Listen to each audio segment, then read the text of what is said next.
Hi folks, welcome to the Beginner's Guide to Modern Music Production. Getting started can feel overwhelming, right, with so much gear and software to choose from, but I'm here to break it down and make it simple for you. You may be wondering, what gear do you need? What software should I use? And let's not forget that one guy who insists that real music is made with hardware only. The truth is, there's no one-size-fits-all solution. It's all about what you want to create and your budget.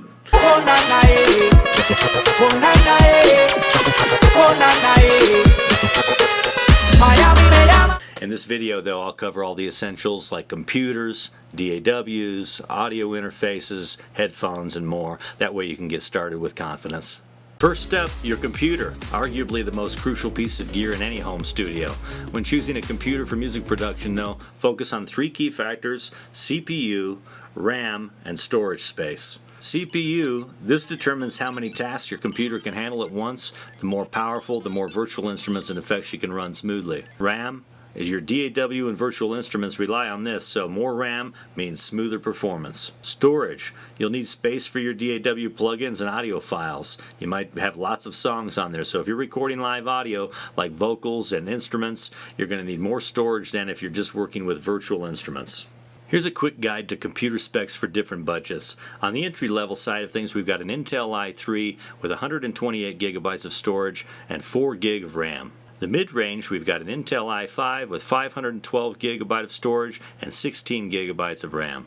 And on the high end, we have an Intel i7 or i9 with 2 terabytes of storage and 32 gigabytes of RAM. Now, the age-old debate, Mac or PC? There's no definitive answer, but here are a few things to keep in mind. You'll need a Mac if you want to use Logic Pro. Apple's ecosystem is very stable and is user-friendly, but it can be expensive and harder to upgrade.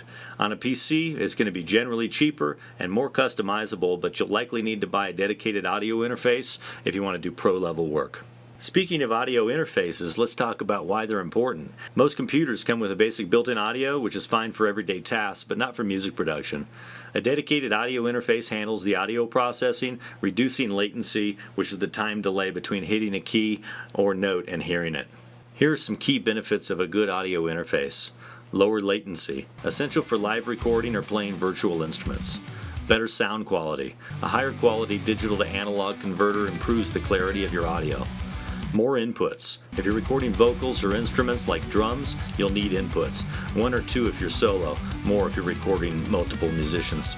Audio interfaces come in different price ranges. The budget's going to be around $100, the mid-range is going to be between $300 to $400, and the high end is going to be $1,000 or more. Next up is your DAW, or Digital Audio Workstation. This is the software where all the magic happens, where you record, edit, mix, and arrange your music. Some popular DAWs to consider: Ableton Live, great for electronic music and live performances.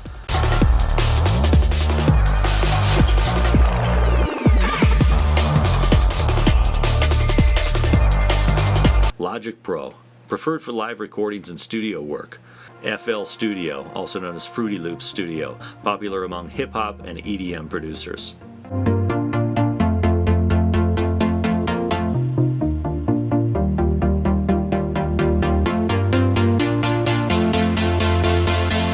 Most DAWs offer free trials, so I recommend downloading a few and seeing which one you vibe with. And remember, even basic versions can get you started without breaking the bank. A MIDI controller is another piece of gear that can really speed up your workflow. Instead of clicking on a screen, you can physically play the instruments or adjust settings on your DAW.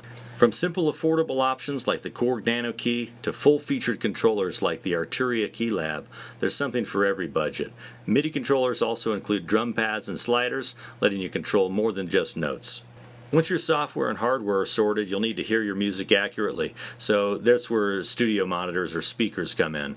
Unlike consumer speakers, though, which color the sound, studio monitors provide a flat frequency response, giving you an accurate representation of the track. Remember, your room's acoustics can affect your sound, so consider adding a room treatment or using software like SonarWorks to compensate for your room's acoustics. Headphones are another great tool. Look for open back headphones for mixing and closed back for recording.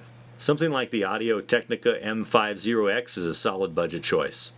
So that's an overview of the essential gear you'll need to start your music production journey. Stay tuned for more videos though in this series where I'll dive deeper into each of these topics. Don't click off yet though. If you'd like to see my own personal equipment that I use in my recording setup, in this video here I'll share with you my microphone that I use, my MIDI controller, speaker monitors, headphones, instruments, and more.